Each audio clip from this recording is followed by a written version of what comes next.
Bismillahirrahmanirrahim. Dear students, this is Inorganic Material Chemistry, Chem 3115, and this is a revision lecture of this course.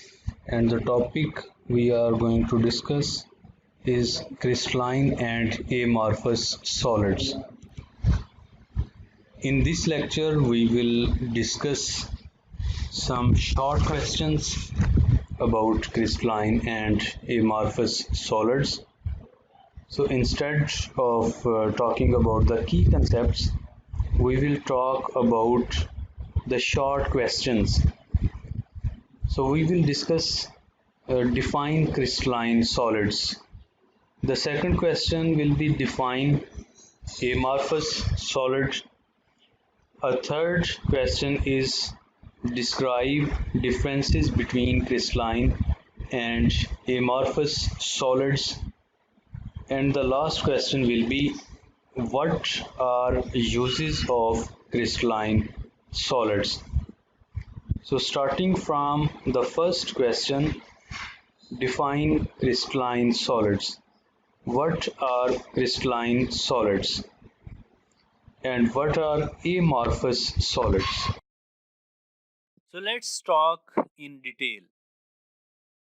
Solids can be classified into two classes: crystalline solids and amorphous solids. On the basis of the nature of order present in the arrangement of their constituent particles. Constituent particles means the atoms or ions which are present in a solid and their arrangement order. So the solids can be crystalline solids. A crystalline solid is a solid. It is said to be crystalline if the various constituent particles like atoms, ions, or molecules are arranged in a definite geometric pattern within the solid. The examples are sodium chloride, potassium nitrate, lithium fluoride, quartz, which is silicon oxide, and copper sulfate pentahydrate, which is also called blue vitriol. So, in crystalline solids, the constituent particles, which can be atoms, ions, or molecules, they have a specific definite geometric arrangement.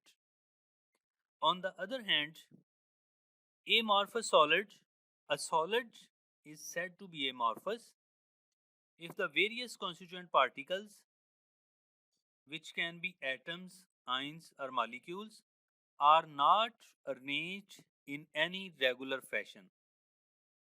The examples can be glass, and amorphous solids are actually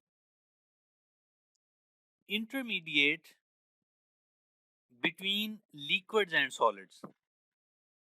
They are also called pseudo-solid or supercooled liquids. So just like liquids, amorphous solids have a tendency to flow. They, however, do it very slowly, and hence they are called pseudo-solids or supercooled liquids. Crystalline solids can be of two types. They can be of single crystals or they can be polycrystalline solids.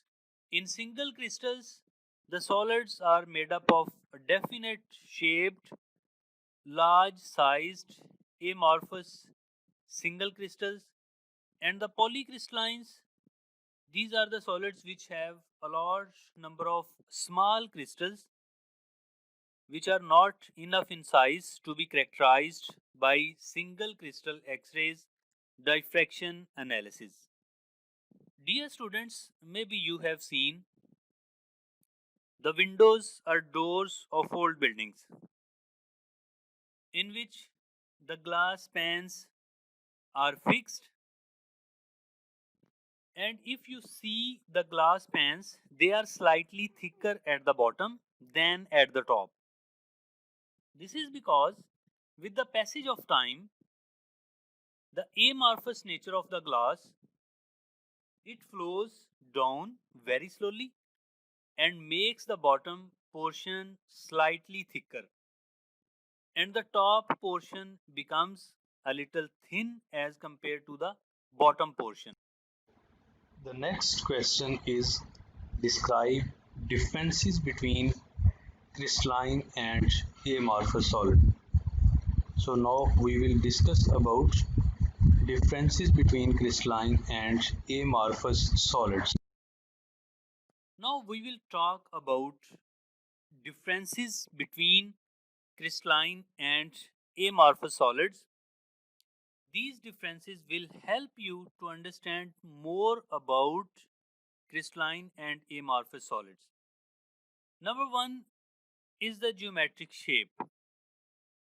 Crystalline solids have a definite geometric shape due to the definite and orderly arrangement of particles in the three-dimensional shape space, while amorphous solids do not have an orderly arrangement of particles, and therefore amorphous solids do not possess a definite geometrical shape. This is the thing which I have asked you on the third slide. I have shown you two pictures and I asked you, one was the crystalline and the other was amorphous solid, and I asked you the question, can you differentiate? So the difference is the definite geometrical shape of crystalline solids, which is not present in amorphous solids. It can be seen in this diagram. You can see this is crystalline solid and this one is the amorphous solid. So these are atoms, signs, or molecules which are just like spherical balls. They are orderly arranged in crystalline solid, while they have no order arrangement in amorphous solid. You can see they are distant from each other with irregular distances. On the other hand, in crystalline solids, you can see the atoms are arranged in a regular pattern. The second thing is melting points. Crystalline solids have sharp melting points, while amorphous do not have sharp melting points. They melt over a large temperature range. So you can see the figure below. This is the crystalline solid and this one is the amorphous solid. The left one, which is crystalline solid, you can see we are increasing the temperature, and at a certain temperature the crystalline solids melts. So this is a sharp melting point. So we can see in this figure at a certain temperature, which is the melting point, we do not need to increase the temperature further and the crystalline solid is melted.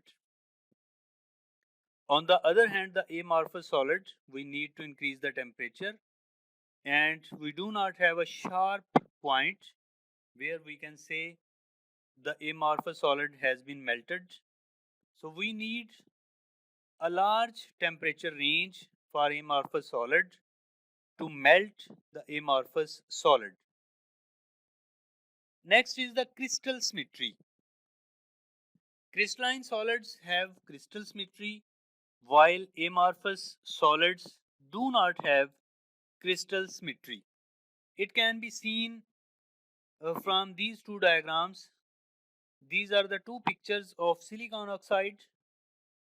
In one picture, the silicon oxide is crystalline, which is quartz, and in the second picture, it is also silicon oxide, but it is in the form of glass. So the red points are for silicon and the blue points are for oxygen.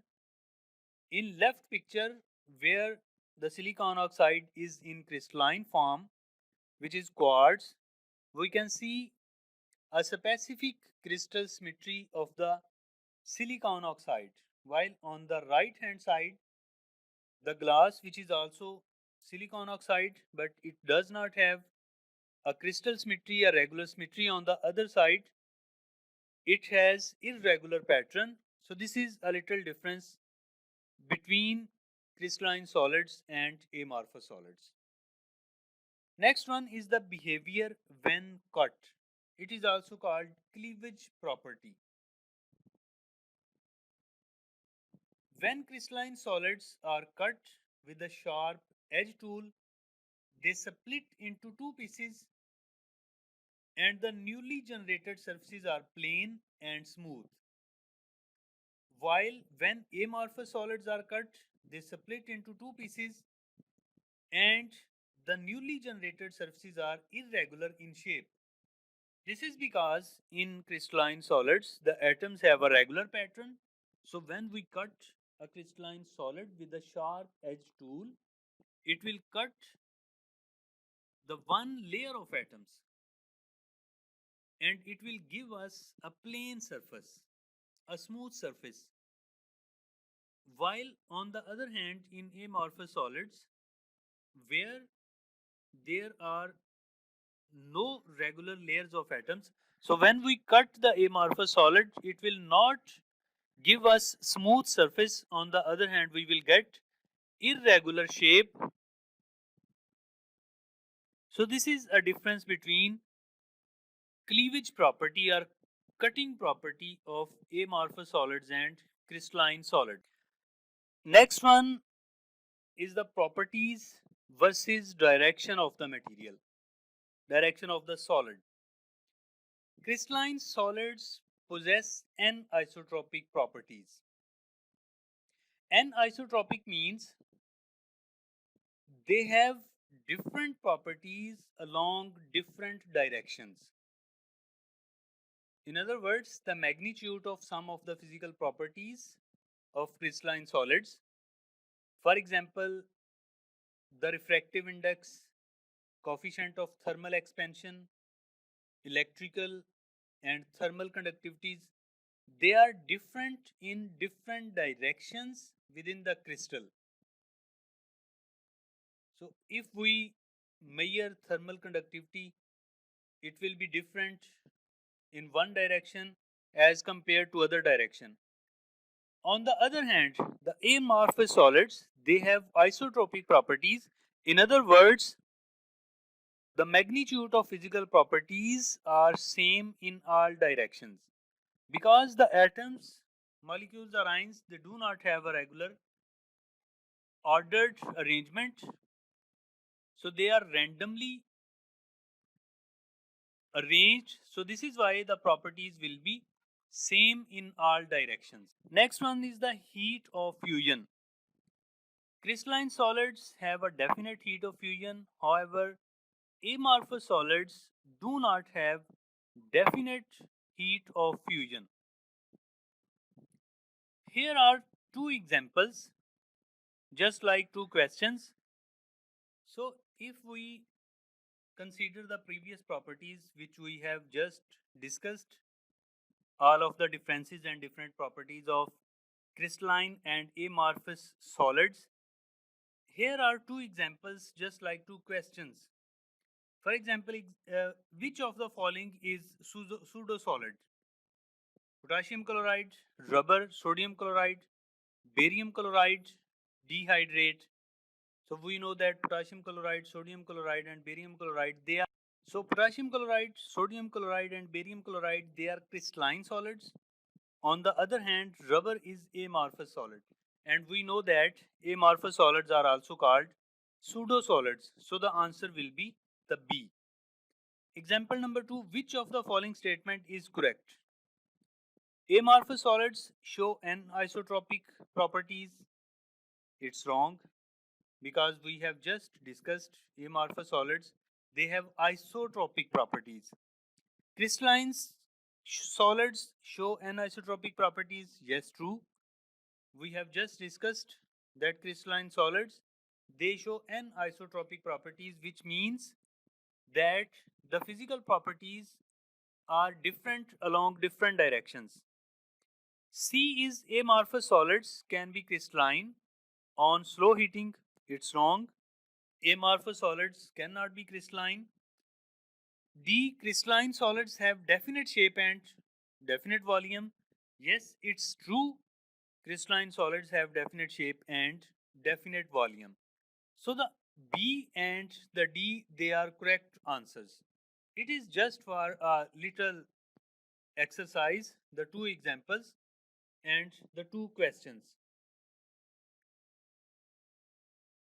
We can summarize the differences between crystalline and amorphous solids.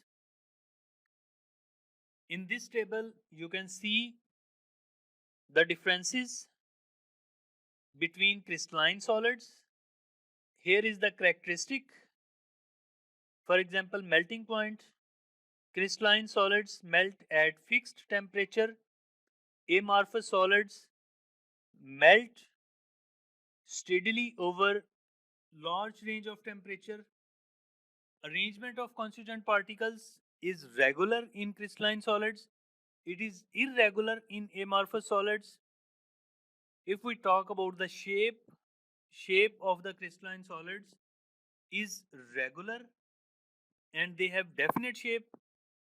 Amorphous solids have irregular shape in nature. Cleavage.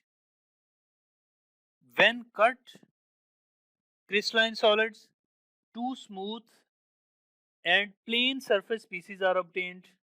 If we cut amorphous solid, we get two surfaces of irregular shape. Heat of fusion, it is definite for crystalline solids, it is indefinite for amorphous solids. Anisotropy, it means the properties, physical properties versus the direction. Crystalline solids are anisotropic, it means they have different physical properties along different directions. Amorphous solids, they are isotropic, it means they have same physical properties along all directions. If we talk about the nature, crystalline solids are true solids, while the amorphous solids, which are also called pseudosolids, so their nature is not like a true solid. Next question is, what are the uses of crystalline and amorphous solids? Before answering this question, I will also again introduce something about crystalline solids, and then I will answer the question, what are the uses of crystalline and amorphous solids? Which have a crystal structure, and the crystal structure information includes different properties like we have unit cells, dimensions of the unit cells, positions or atomic coordinates of atoms inside unit cell. Similarly, the crystal chemistry is the chemistry which combines the basic structural information, which includes elements, principal oxidation states, ionic radii, coordination requirements, preferences for ionic covalent or metallic bonding.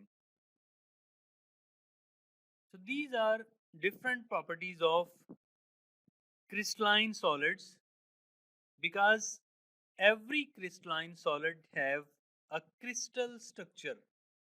Either the crystalline solid is a single crystalline solid or polycrystalline, it will have a crystal structure, and the crystal structure will constitute the following information. Uses of amorphous solids. There are many applications of amorphous solids. Some of them are explained here. Number one, the glass is widely used in packing. We know that food jars, cosmetic boxes, softening bottles. These are packagings. The glass is also used for making tableware, like utensils in the construction of buildings, windows, lighting, and shelves, etc. So, amorphous solids have a large number of uses. If we only consider the glass, it is everywhere in our houses. Rubber, another example of amorphous solid, is mainly used in manufacturing of tires, footwear, roofs, campcloth, and as a raw material for several industries. Polymers are often amorphous solids. They can be seen in the manufacturing of pipes, medicines, and as a raw ingredient for many factories. Amorphous silicon is considered as the best photovoltaic material to convert sunlight into electricity. Amorphous silicon is used in solar cells. Here are some uses of crystalline solids. There are many applications of crystalline solids, but only two applications are given here. Number one is diamond is the most decent example of crystalline solids and is widely used in making beautiful jewelry items. Quartz, which is silicon oxide, also called silica, is extensively used in manufacturing of watches and clocks. Many crystalline solids are used as a raw material in many industries.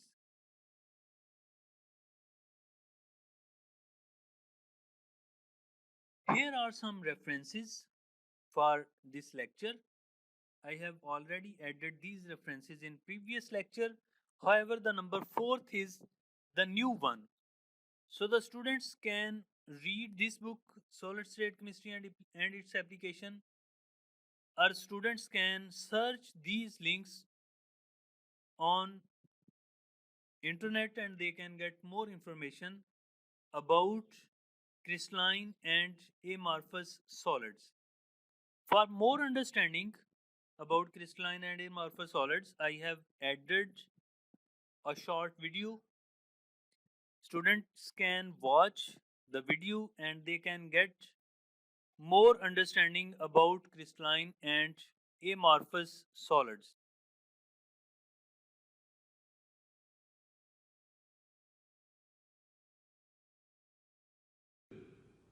Amorphous and crystalline solids.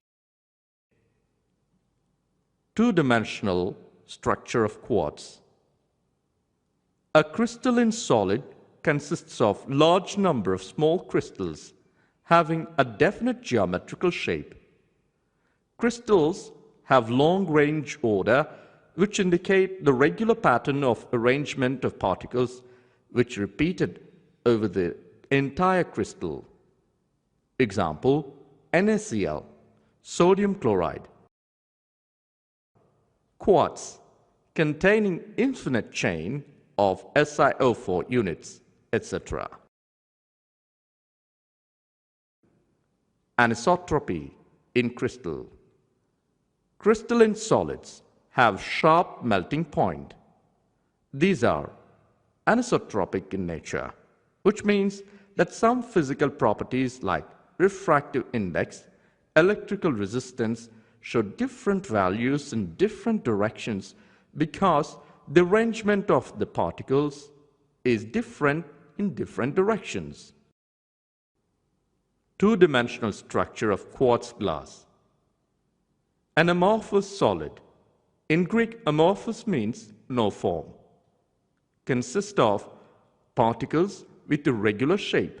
The constituent particle has only short-range order. They have structure similar to that of liquids. Example, rubber, glass, etc. Amorphous solids do not have sharp melting point. They melt over a range of temperature, so these can be molded and blown into different shapes. These can be made crystalline by slow cooling their melts. Some of these solids have a tendency to flow very slowly, so these are also called pseudosolids or supercooled liquids. These are isotropic in nature. These exhibit same value of any physical property in any direction. These solids have many applications in our day-to-day life. Example, amorphous silicon as photovoltaic, material for converting sunlight to electrical energy.